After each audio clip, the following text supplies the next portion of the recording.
Hi everyone, thanks for joining today's webinar.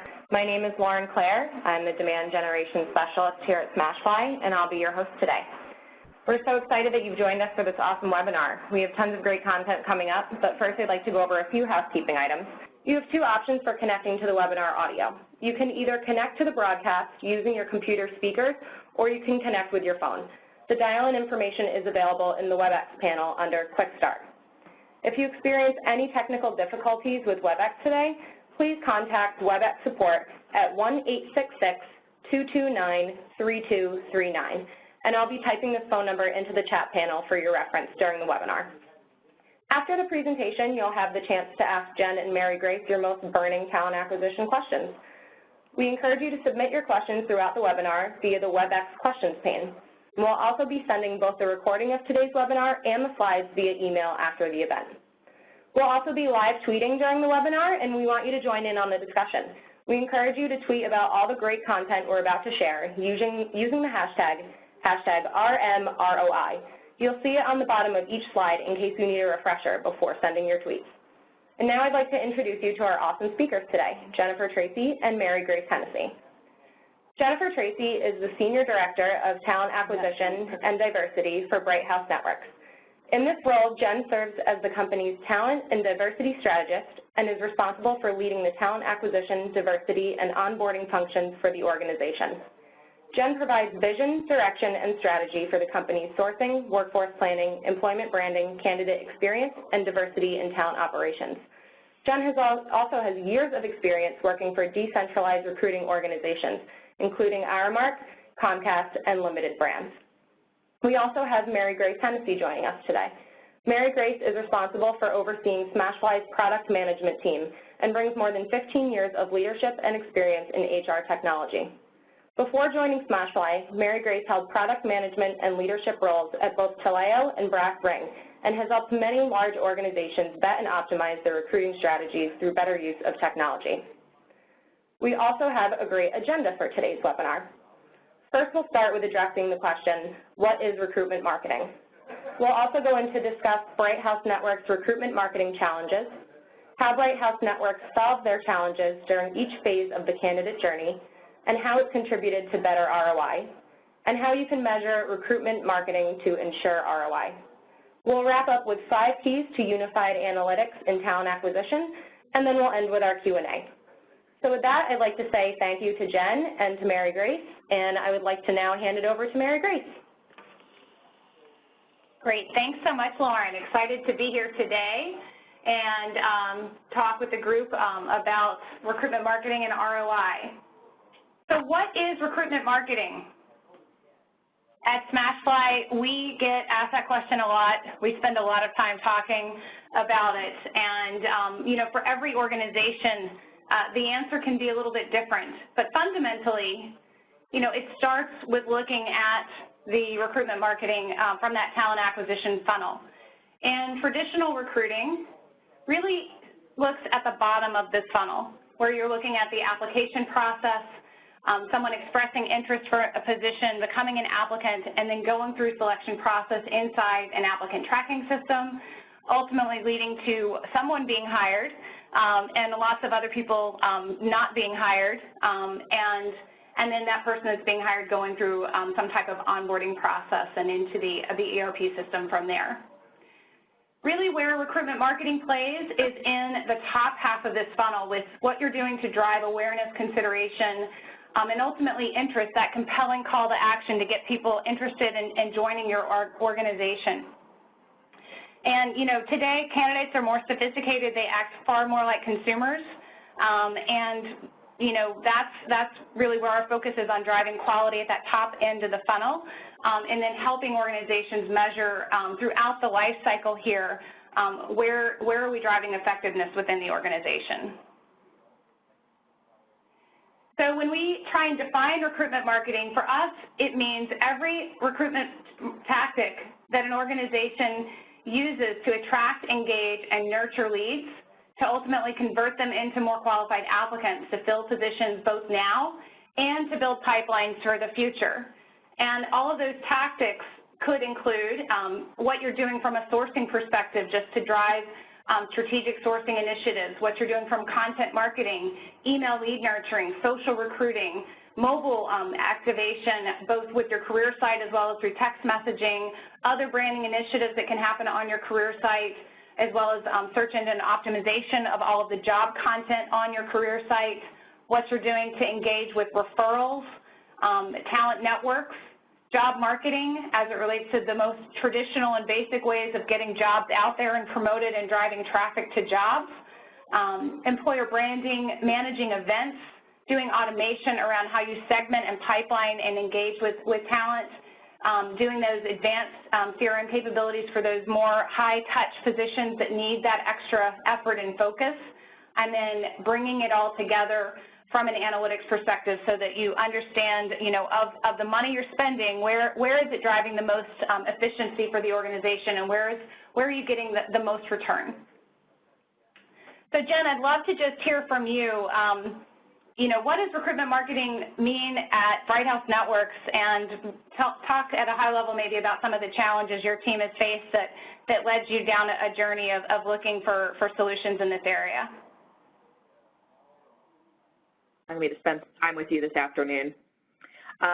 Essentially, recruitment marketing for us at Bright House is really around the activities and tools that are necessary to get quality talent introduced to first the company, then the employee value proposition, and then more specifically to jobs. And to kind of begin talking about our recruitment challenges, I have to go back to our journey. I joined the organization in 2012, and when I joined, we only had Silk Road's open hire product, and we were on a month-to-month contract. Part of the justification in adding my position, which was brand new, was to improve that candidate experience, the talent acquisition function, and to increase our exposure on mobile and social platforms. I found out quickly that the gaps that open hire had could easily be fixed with a relationship with Smashfly. By having this solution, it provided us a one-stop shop by adding the recruitment marketing plan to the ATS. It really provided us that end-to-end marketing solution, which really led to visibility because we have now then ended up having end-to-end metrics. So as we were implementing our tool, the partnership between Smashfly and Silk Road was really, truly amazing. Because of the partnership we created, our ability to have those solid metrics with a stored procedure between our two technologies allows my recruiters to be much more strategic and consultative to their business partners. And so what that allows us to do in aggregate as the leader of this function is to review those metrics quarterly in partnership with KRT, who is our marketing firm, to adjust our operational plan in marketing regarding our results, and we'll share lots of those later on. And this leads to kind of the final focus around the challenge that we had was we had lots of volume. Every organization has lots of volume, but we weren't really being smart about it. And so we had to figure out a way to be more productive. And by having the analytics that Smashfly has provided to my recruiting team, it allows my recruiters to be seen as a trusted advisor versus a job filler. And so this detailed information gives them credibility to deliver and identify the best talent. Very good. Hey, Jen, I'd love for you to just share, what kind of, as you were thinking about your talent acquisition function when you came into Bright House Networks, did you use any kind of framework to, to kind of base how you were organizing and orchestrating your team? What basis did you use, and how did that come together for you? Certainly. We actually went out to the marketplace and kind of looked at a couple of different models, but the one that resonated with us the most was Burson's talent acquisition framework.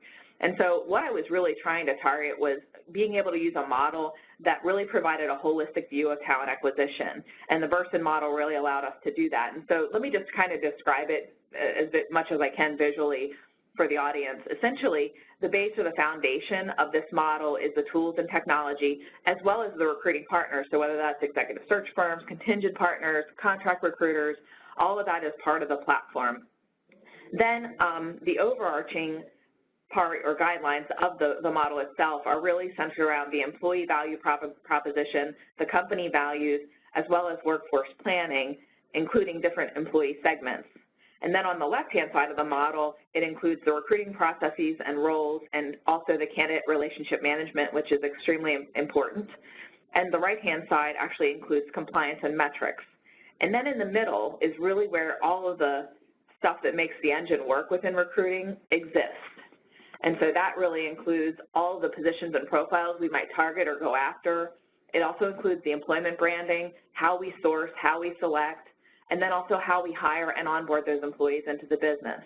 And over the last 4 years, we've been able to use this model as our guiding light, and now we go back and tweak that model that we have as necessary to meet our business needs. Awesome. All right, well, what I'm going to do is take us into talking about the journey, and what I want to do is, after I've kind of laid up a foundation, we'll talk about each one of these phases and how it applies within your organization and what your team is doing.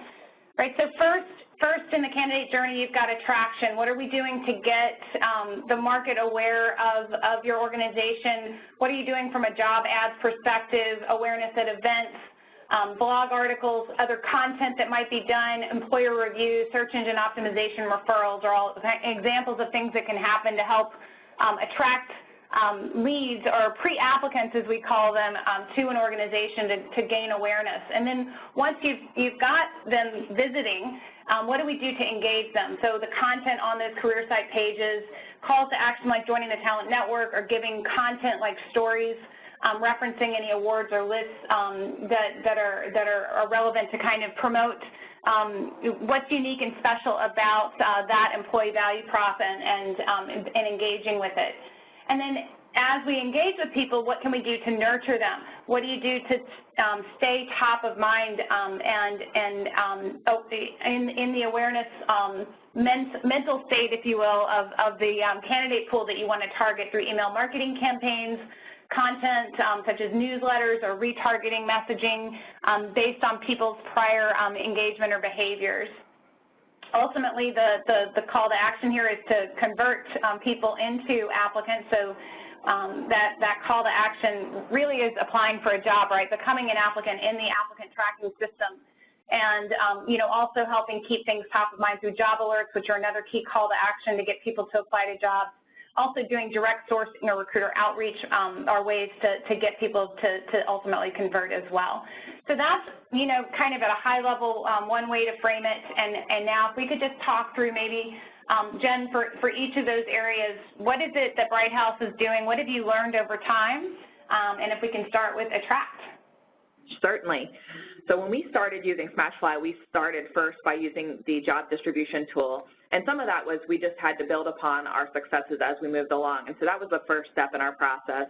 And we integrated the metrics, and that was key to going on this journey, and obviously important to the attraction phase. Then once we actually spent time doing the job distribution tool, we moved into creating our first employment brand.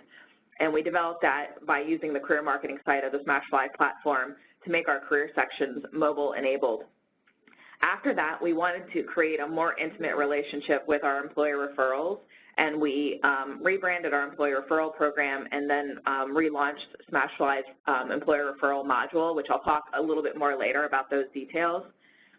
And at the same time we launched Smashfly Referrals in 2015, we actually were at a point where we were 2 years into being able to update our employment brand again. And so I think my message on that is that you have to make sure that you are constantly refreshing your brand and staying current with what your offerings are in the marketplace.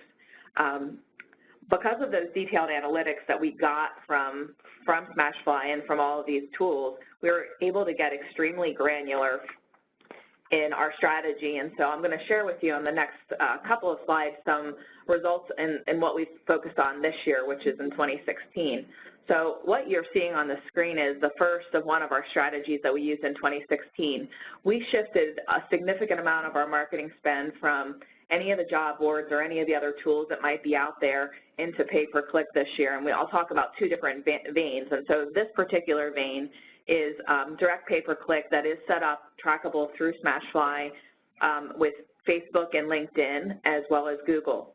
And so what you're looking at on the screen is you'll see our April results, which is showing us a $2.63 cost per application. And when we first started tracking this at the end of 2015, it was actually at $3.23. And so we've been able to manipulate our postings and the pay-per-click, so we've been able to decrease our cost by 22%. Then the second strategy, which we have on the next slide, is really centered around a tool called Portfolio Manager. And again, this is something we do in partnership with KRT Marketing. And this allows us to post to various job boards, including potentially upcoming job boards that would be new sources for us, but doesn't require us to have an annual contract. And what it allows us to do is be able to monitor and track based on that cost per application and volume. So for instance, in this particular example, you see Indeed. Indeed is by far outperforming all of the rest in terms of volume. So we had 3,016 applications come through Indeed, and the cost for Indeed is actually $2.28 per application, which is less than what our average cost per application is. The other top sources on this particular slide that you can take a look at and note, other than Indeed, we also have Simply Hired, AppCast, and ZipRecruiter. Some of the ones that we're watching and will continue to monitor and change out are ones such as CareerCo, which you can see on there is at $5 per application, and LinkUp, which is also above the average. It's at $4.55. One of the ones that we will continue to invest in and try and tweak is actually centered around Beyond. So right now, Beyond is coming in at $1.06 per application, and so that's less than what we're paying, and so we want to try and invest in that particular avenue to try and make it work. Very cool. Go ahead. No, it's good. No, that's okay. Go ahead.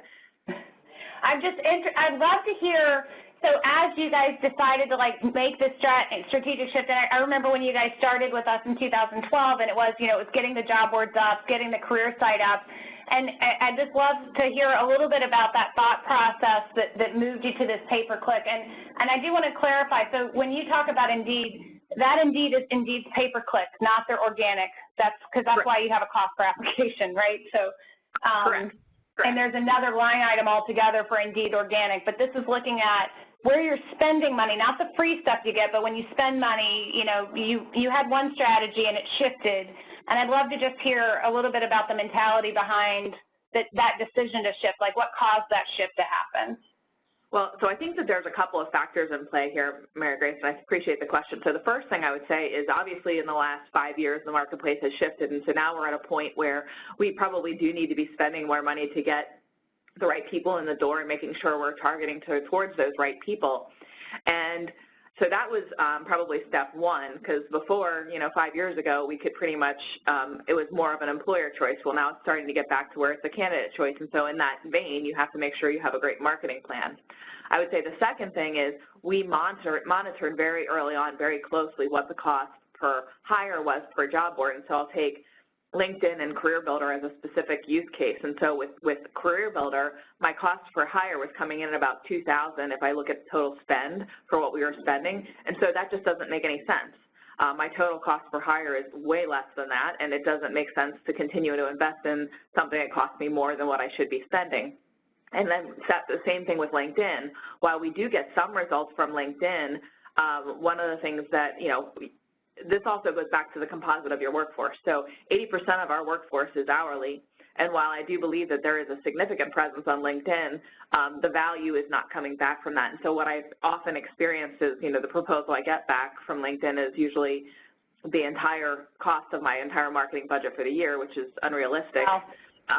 And secondly, it's really not where I should be investing my money. I'm better investing my money in something like this because of really the composite of my workforce drives some of this as well. Yep. And I know, if on the prior slide, just to kind of give you some context or commentary, the click-through rate, that apply click rate, 14.5%.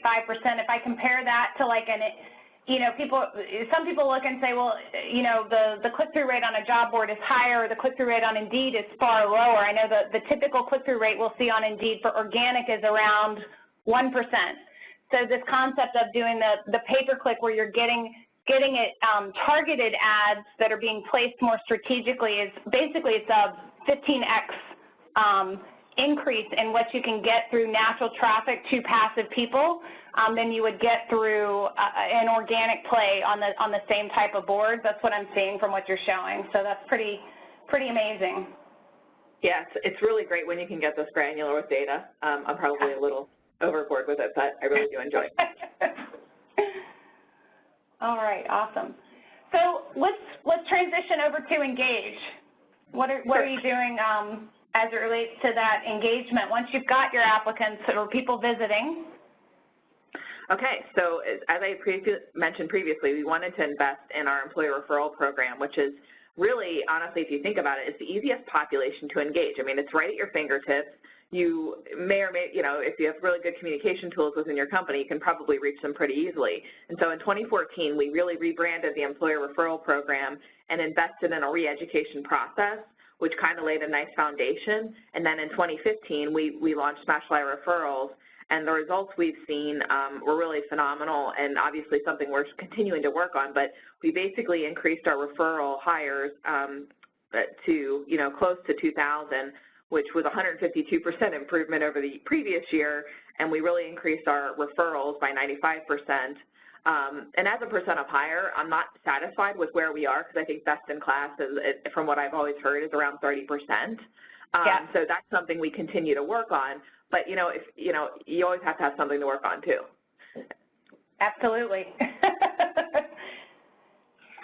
I'd love to hear a little bit as well about, I know you went through a refresh when we launched referrals with you. It was also kind of timed with a refresh of your brand. So we had one brand and a career marketing site, and then that got refreshed. So I'd love to just hear a little bit about the journey and kind of what is it that goes into the mindset at Bright House of kind of what drives a refresh on your employee value prop. Okay, so for us at Bright House, I have one distinct pleasure where our marketing brand, our consumer marketing brand in the marketplace, is actually very people-driven. So our first brand was really around Hello Friend, and that was what we would say in the marketplace, which most cable companies can't say Hello Friend to their customers. So for me, in recruiting, it was really awesome, because then we could take that as a play on words and do hello opportunity, hello career, and so on and so forth. And so that was the first iteration. When the marketing for the corporation changed, and they changed to more around a connect with us type of approach, because they really want to focus in on the internet product that we service, because that's really our largest product base, we changed our branding to really be centered around Let's Connect. And so that was what was the driver behind that. It happened to coincide with when we were doing the employee referral refresh as well. So that happened. I mean, that wasn't certainly something that was certainly planned exactly the same, but it worked really well to be able to do that and go back to market with that. When you do that, you obviously have to take a look at all different elements of the branding process. So how does a candidate get from point A to point B? What are the new things that you want to see on a career site that have changed since the last time you've refreshed it?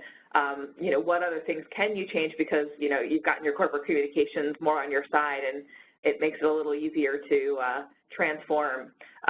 So what we didn't have the first time around was we didn't have really a mobile team that was part of our development shop internally, and so with having them the second time around, they were really able to partner with myself, our corporate communications function, and KRT to help make sure it stayed within the brand of Bright House Networks as well.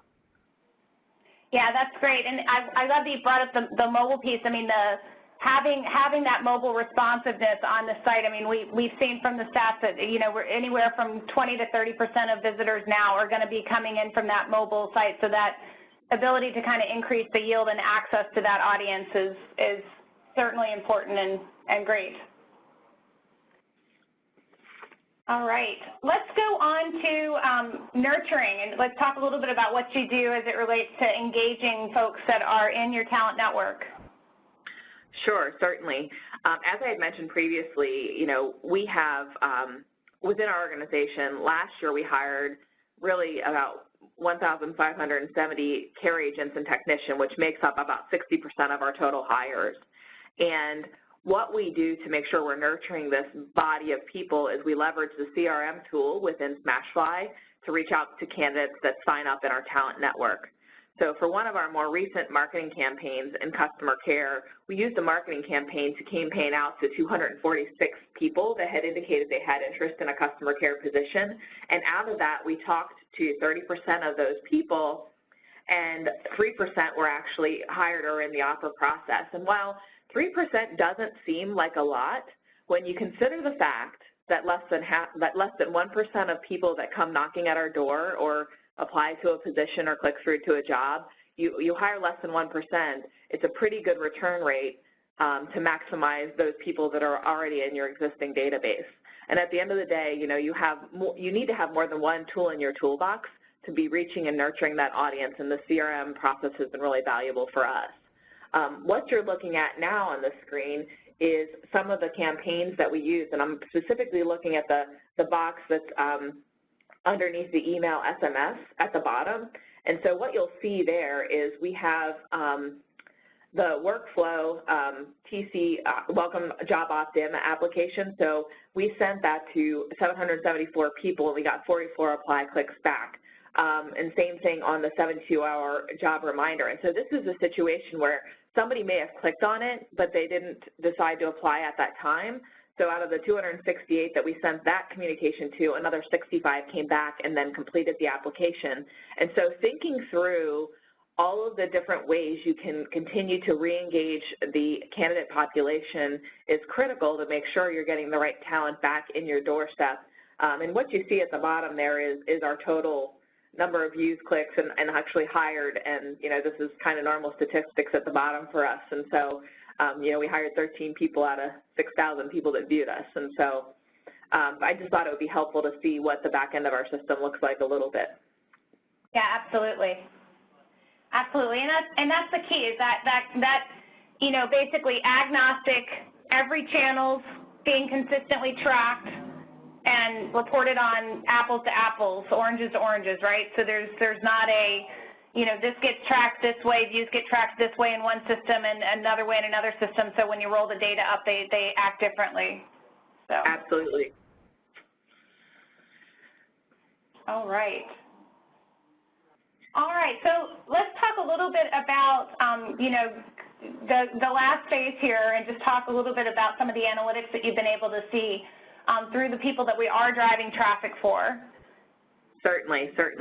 So there's two different stories that I'll tell, and the first one is really in our technical arena. And what we were able to do, and you see this particular screenshot on the screen itself, and when I joined the organization, the IT or the technology, back-end technology teams really were struggling to try and make sure they could fill the roles. And one team in particular was our video operations team. And, we needed to fill a lot of positions very, very quickly. And with the Smashfly tool, they have it's a geo tool that allows us to see where the candidates are coming from. And so what that enabled us to do was to post jobs in those markets to, at a minimum, have a conversation with those candidates about whether they may or may not be interested, because the last time I checked, Tampa, Florida is not the hotbed for technical talent. It still happens to be in San Francisco and some other places, and that's not where we are. And so that allowed us to really engage with 20 candidates, and then we actually ended up hiring 4 of those candidates within that next quarter with that one strategy. The other thing that we also have seen as a really, really great tool in the conversion side is really being able to have a good conversation with our hiring managers. And so at one point in time, one of our hiring managers wanted to title a position Product Specialist Professional. And if I put that out there, pretty much nobody knew what that job title meant, including myself. But what that person really was a customer care specialist or a customer care agent. And so by changing the title but being able to post both titles and seeing traffic and provide traffic to our hiring managers, we were able to show them that under the product specialist professional title, we only got 146 applicants, whereas with the customer care specialist, we were able to get 330, which is more than double the number of applicants. And so these types of analytics, while they may seem pretty basic, in my mind is the missing link that we've always wanted to have to be able to talk to our hiring managers in a meaningful way. In many cases in the past, it was more of a gut feeling or not being able to point to a specific instance. But I would also say that by having these metrics and marrying it to what our regular recruiting funnel is downstream once we get into the interviewing process, it really allows us to diagnose where the issue is before we actually, kind of get to a really difficult conversation. And so that's what's been most meaningful to me. Yeah, it's interesting. The product specialist professional one, one of the things is, understanding where in the funnel that breakdown is happening, right? So if it's happening at applicant, is something wrong with the job description? If it's happening at PayPerClick, are people not finding the job to begin with, right? And I think if I recall correctly with that product specialist professional one, it was at view. Like even your view data was cut in half. And if half people can't find the job, then something's wrong with how you're positioning the title, right? So it totally was. That was our metrics around that on the view was 1264 versus 1935, and so from the outset, the whole way through the funnel, it's probably wrong. But the reality is it's probably wrong. Like the whole way through, like meaning that the 1264 that applied to product specialist professional, they probably weren't the right people in the first place. So not only are you misguiding probably an audience because you're not clear on what you're saying or what the job is, it also, it didn't result in what you needed it to do in the first place. Yeah, absolutely. And, back on the videographer one, I'm just curious, like how important is that role within your organization? What did that mean to the business that you could hire 4 more people that could do video production? So the video operations team monitors the entire video platform, which means they sit in front of a board that has over 300 channels, and they are watching the network to see if there's a break in video on demand or whether there's a break in one of the channels in live TV. And so it's kind of important because when people don't get to watch what they want to, it's a problem. Yeah, absolutely. All right, we are going to get on to the topic of measurement, right? So, now that you've got all this data, what does it mean? How do you decide to do anything with it? And I'm just going to talk for a few minutes about KPIs, and then Jen will interact on this. But just to kind of set some foundation, so key performance indicators.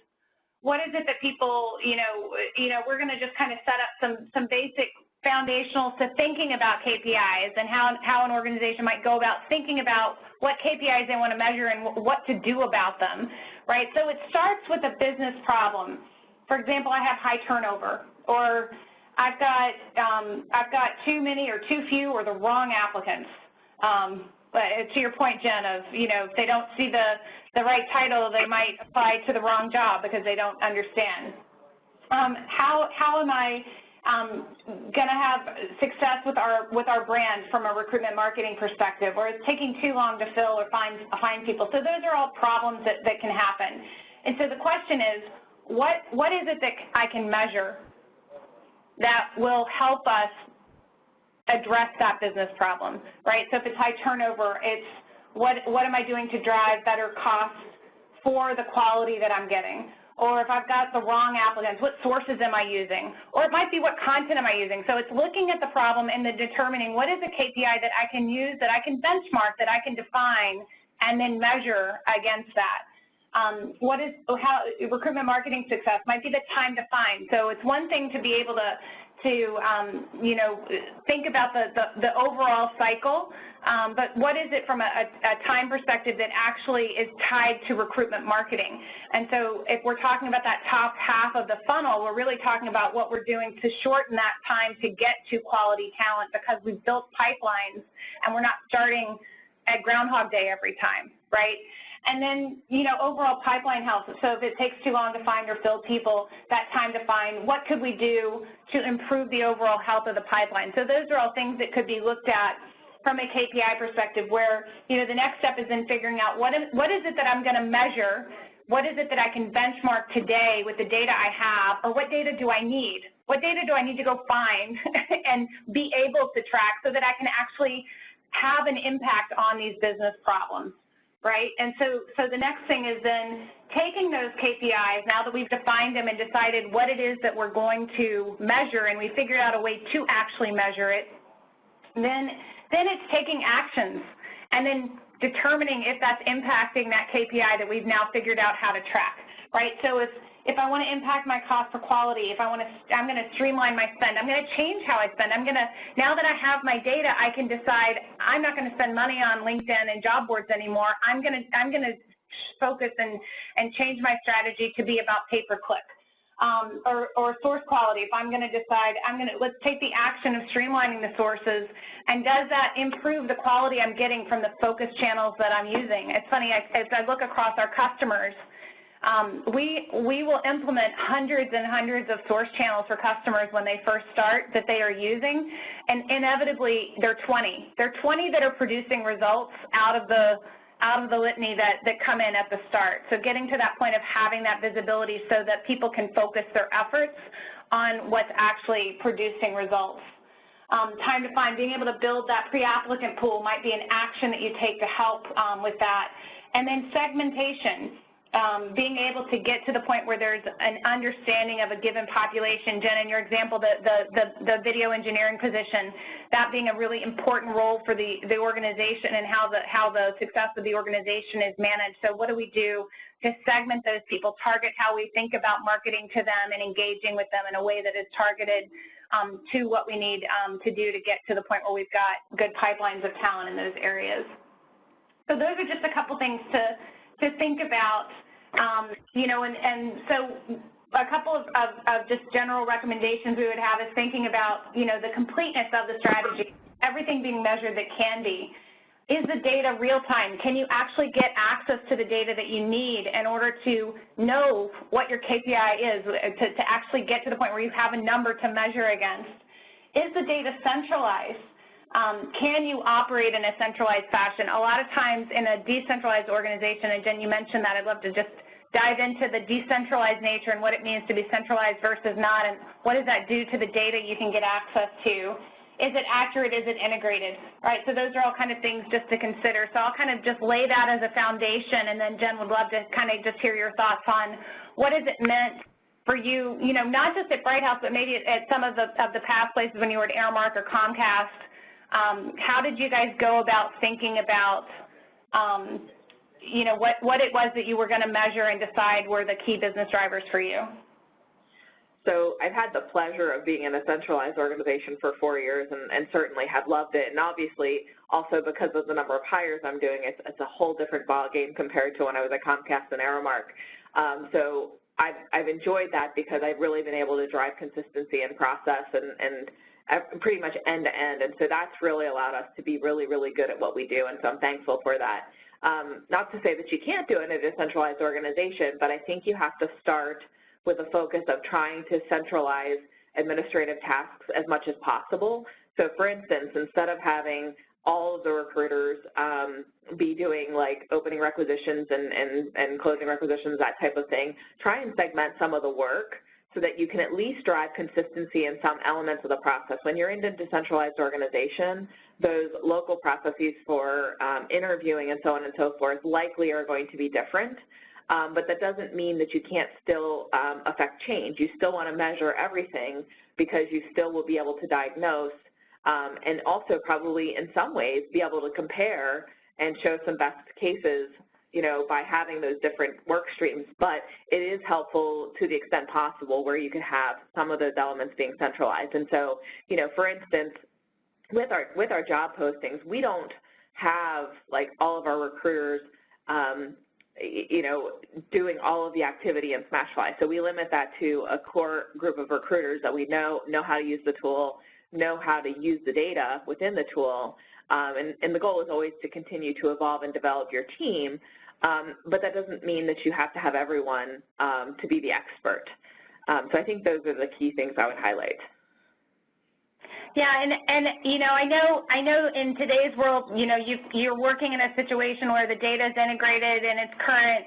I'm curious if you think about, in prior lives, did you have that type of data? How did you think about, what you measured and, or did it limit what you could measure in prior scenarios? Would just love any insights you could share with the group on that. Yeah, certainly. It definitely limited our ability to track things when we had decentralized functions. There were too many variables in the components to be able to drive at the level of detail that I do within Bright House, for sure. So for instance, when I was at Aramark, and this was, a long time ago now, so the tools have just improved dramatically in that time since I've been there, but we just would not have been able to even focus beyond what I would call basic measurements. So really tracking the hires, really tracking the different sources, but at a very basic level, not to the level of what we can today. So at Comcast, I think it was different because you had a mixed bag of corporate centralized teams, and you had you still had local regional support as well. And some of those folks in those distributed areas were HR professionals, and so them doing recruiting was not something that was not the core function of their job. So that was only a part of their job. And so whenever you have that type of situation, you always want to strive from a recruitment operations perspective to try and normalize and counterbalance as much of that as you possibly can. But reality is in those large organizations that you don't have that luxury often. Yeah, and I think as I think about it, if you've got a centralized tool that you can all agree on process against, at least that's half the battle, right? Yes, exactly. And so that's where I think you start when you have a big organization like that. You start with some key metrics that you want to focus in on, and then you just continue to evolve that. Your move to getting to the granular level probably takes a little bit longer, but I do think you can get there. All right, very good. Well, we have come to the end of our regularly scheduled portion of this, and I think we're ready to open it up for questions. So, Lauren, I'm going to hand it back to you, and we'll see what we have out there. Yeah. So thank you, Mary Grace and Jen. This is a great presentation. We have some great questions coming in. We also have time to answer some more. So if you think of anything else while we're answering some of these questions, if they spark any new questions in your mind, feel free to enter them into the Q&A panel. So one of the first questions that we got is kind of part one for Jen, part two for Jen/Mary Grace. So this question says, can you ask Jen where she got the data around the slide that talked about the applies and the CPA by job board? And then part two of the question is this something that we're able to pull out of Smashfly? The answer is yes, that is something we pull out of Smashfly, and so that is, we partner with KRT Marketing, and so they actually have access to my Smashfly area, and so they actually pull that information together for me. I am a mighty shop of one in leading the function, and so I use some of my reporting via KRT Marketing to help us do that, and so they really pull that information on a monthly basis. We have that set up on a monthly call, and we review it, but the LinkedIn and Facebook is something that is tagged and tracked the whole way through the system, so it does appear to my recruiters in the back end of the system as well.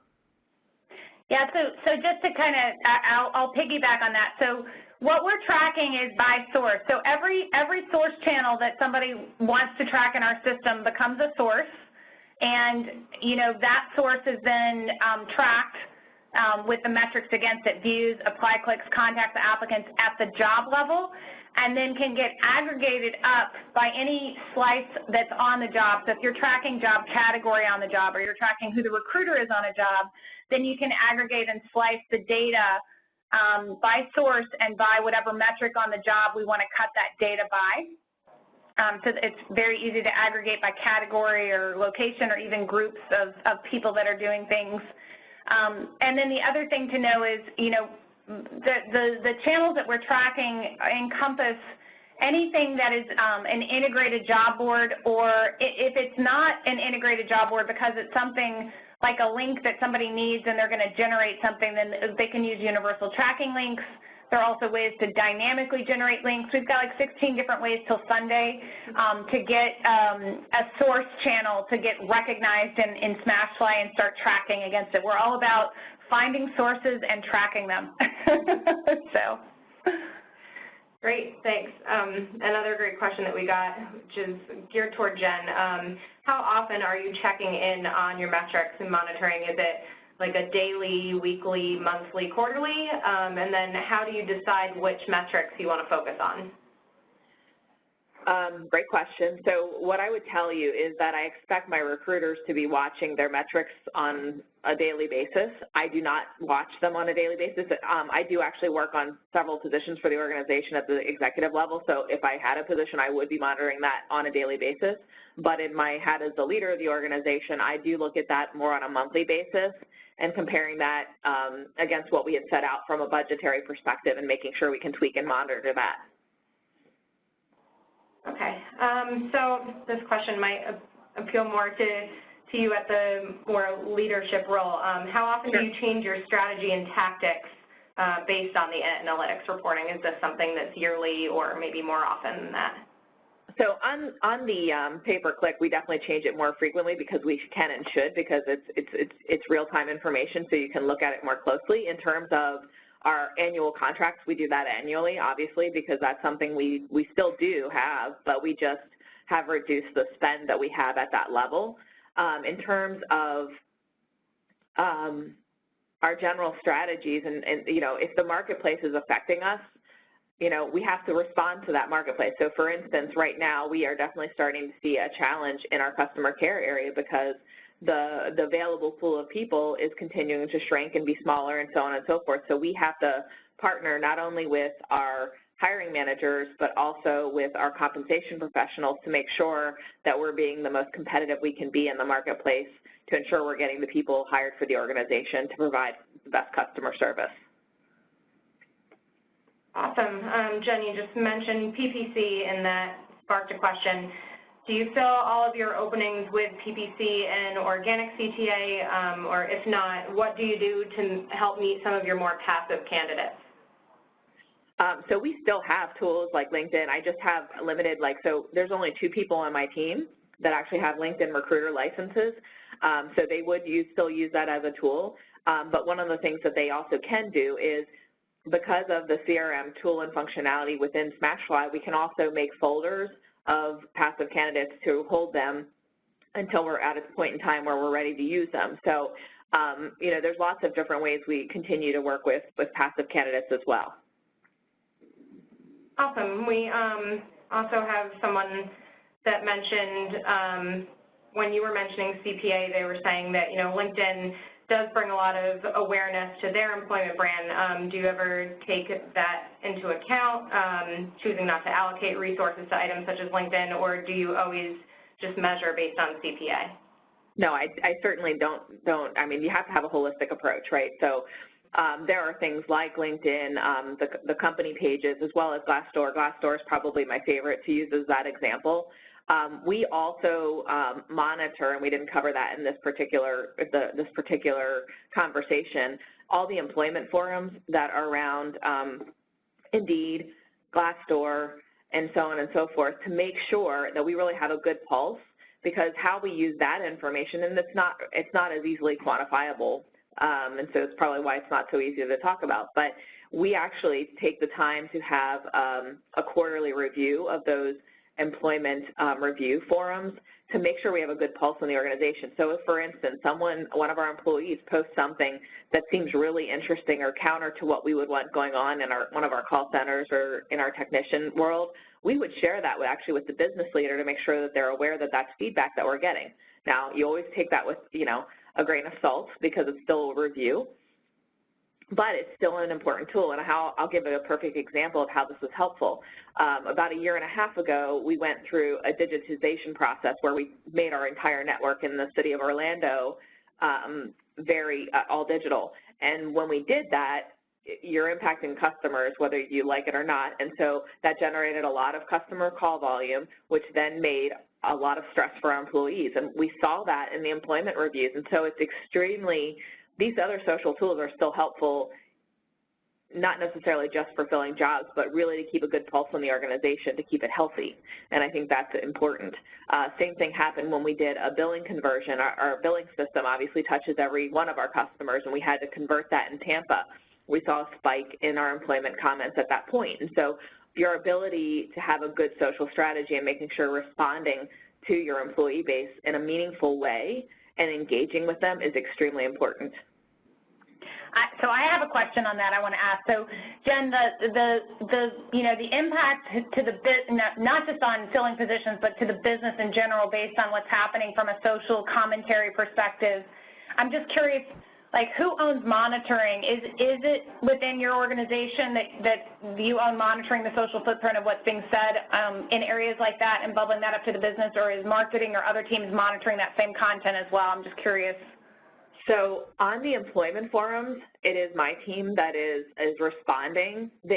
Our social teams, like our customer care team, has their own social live chat feature that they monitor and help monitor. But when we get on the employment forums, we have a call on a monthly basis that includes our corporate communications function, as well as marketing, as well as me. And so that we're all three on the same page making decisions about what does get posted back out so that we stay within brand, we respond to the posts that we need to respond to, we like and mark helpful the ones that are really helpful to the organization. But that way, whoever is reading information about our organization sees that we're engaged and we're very serious about, the company that we work for. Yeah, good stuff. Great. Mary Grace, I think this question kind of geared toward you. Person said, what are some strategies that I can focus on to help increase the size of my talent network? Okay, talent network. So a couple things. One, the first and foremost way to increase the size of a talent network is to make sure you are inviting people to join your talent network while they're applying to jobs. So the reason why this is important is a lot of companies say, oh, I've got a talent network option. It's up in the corner of our careers page, and that's how people can join our talent network. And what we see from a data perspective is that you will get a 1% flow from the alternative path, hey, join our talent network, versus a 99% of the people will come in through the door of applying for jobs. And the reason for this is funny. There were companies out there kind of playing with, oh, we don't post jobs anymore. We're not going to have jobs. We're just going to let people express interest, and then we'll bucket them accordingly based on categories and fill our positions that way without even posting our positions. But the reality of the world of job seekers is that they're looking for jobs. They're interested in jobs. Anything you do from a search engine optimization perspective, it's about jobs. So that traffic and that process is the fundamental way to drive traffic.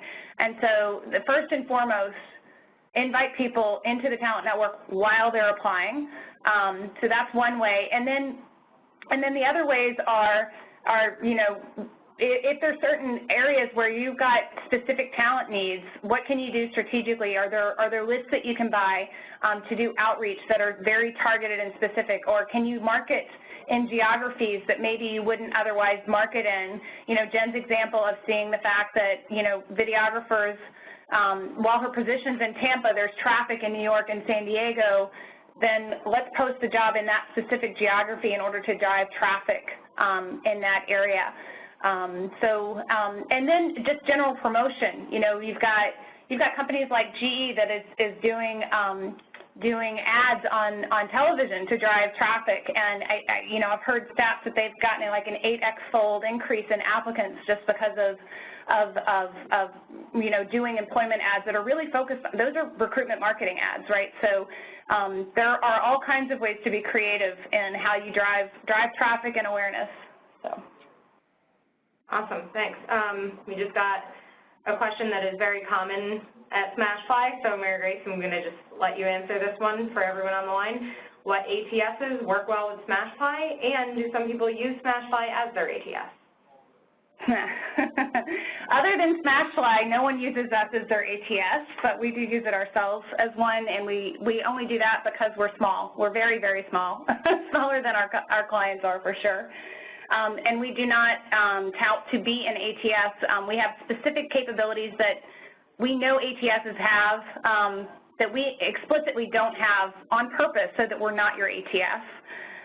So we are not an ATS. I'll say that first and foremost. You will not meet your basic compliance requirements if you try and use us as your applicant tracking system. The ATSs we work well with run the gamut. We work very well with Taleo, Connect the Brass Ring, Workday, iCIMS, PeopleFluent. We recently added Kronos. paychecks, the list goes on and on and on. So, I mean, we've worked with pretty much every ATS out there. There are some that are challenging to work with. Those that know it, and we're working with them. So, and there are others that, just because they're more legacy ATSs that haven't necessarily grown up as much as the ones that are more current and used by most employers today. Basic things like being able to pass source codes as someone applies. There's some ATSs out there that actually don't support that. So, you know, if an ATS has the basic fundamentals of being able to pass a source code, being able to put a tracking pixel to detect when someone becomes an applicant, which pretty much universally is supported, we can work well with an ATS. So. Great, thank you. So another question that we got, Jen, I think you might be able to answer. This one says, how can I manage the messaging when I have several users in the CRM? So I think that you have to think about what your resources are and decide, you know, who is using the communication tools, because I agree that that is important. But when for us, because we're talking about our customer care positions, it is not uncommon for us to campaign out back to people multiple times to consider them, because the reality is that our profiles do shift because sometimes our leader shifts within the business, and so you don't really know when that person may or may not be the right fit for a role. And so we don't necessarily restrict our recruiters. We just encourage them to be really thoughtful about when they're campaigning out to people in that vein. Like, so for instance, if it's a high technical position, you know, it's going to be a much more limited audience, and the recruiting team there that I have working in that area is a little bit more specific in what they do versus those that are working in my customer care arena, where we are tending to be more doing mass mailings out to that audience. But if you think about it, it's really keeping that contact loop open. One of the things we didn't talk about today is I have a great feature set up, and some people are kind of surprised by this, but it's basically a feedback loop that if somebody wants to share their opinion about our recruiting or apply through process, or if they experienced an issue, it comes right to my email. And so I get every one of those emails, and every week I go through and send those back out to my team for follow-up if there's an issue. If it's an issue, I usually have it resolved right away. But oftentimes I get feedback saying, oh, this is the easiest apply process I've ever had, which is actually quite nice, because most of the time in your day-to-day business, you don't get people sending you compliments. And the fact that somebody actually took the time to write that is kind of impressive. So I think having more communication rather than less is still better, but that's just my opinion. All right, thanks. Another question that someone asked says, since using Smashfly, have you been able to optimize and or reduce your investment in PPC advertising, which counter the cost of implementing a service like Smashfly? So here's how I would answer that question. I didn't look at it that way when I was doing this, because when I joined the organization, it was requested of me to figure out how to get on a mobile site. So kind of before I walked in the door, the money had kind of been approved, and we've had this conversation a couple of times with Mary Grace and myself, and so I was really in a very nice situation to make that pitch. But what I can tell you is I have not increased my marketing spend at all in 4 years. So it's been flatlined for 4 years. But what I've been able to do is I've been able to spend that money on rebranding my site twice, which costs money. I've been able to rebrand my employee referral program because I've had reduction in spend. So I've never really looked at it exactly that way, but I've been able to do other things and evolve my entire platform because I've realized cost savings. I've been able to, if I look at my total budget, my stat is this, which is we had a 24% increase in filling positions from 2013 to 2015. In that same time, we decreased our cost by 48%. Awesome. I'll take it. Yeah. Yep. So we're getting close to the bottom of the hour now, so I'm going to ask one more question. If anyone has any questions afterward, feel free to reach out. We're also going to be creating a blog roundup with all the great questions that were asked today, because we, of course, could not get to all of them. But so this last question is, for both of you, stemmed off of Jen, you talking about employee referral programs. What are some ways that I can increase participation in my employee referral program? The way that we did it was so we don't have quite as many buildings as, many of the other organizations I've worked for in the past. So we actually redeployed out new posters for the buildings. We actually did table tents for any of the cafeterias or areas where people kind of tend to congregate. We created an email template that got sent out to all of the entire user base. And then that was followed up with what I call this re-education process, where literally we would go and spend time with different groups of employees to show them how the Smashfly referral platform worked, because it was a new technology. It was basically like training them how to do this again. And so when we did that, that allowed us to generate more interest and activity and making sure that people had interest. And so I think you really have to take a look at your organization to find out what means of communication works well. For us, because we're smaller and we're geographically pretty centered in the central part of Florida, it wasn't as difficult for me to go out and do in-person meetings like that. That may not be the case for your organization. You might want to look at doing webinars for various different groups within the organization, but always leverage the network you have within your organization to try and help capitalize on the different efforts you're moving forward. Great, thank you. Thank you both, Jen and Mary Grace, for this awesome presentation. Thanks for everyone for your participation. Again, we're going to be sending out the recording and the slides in a follow-up email, so be on the lookout for that. And we'll also be answering all of these questions, including the ones that we couldn't get to, in a blog post. So thanks for joining us, and I hope you have a great rest of your day. Thank you, everyone. Bye. Thanks, all.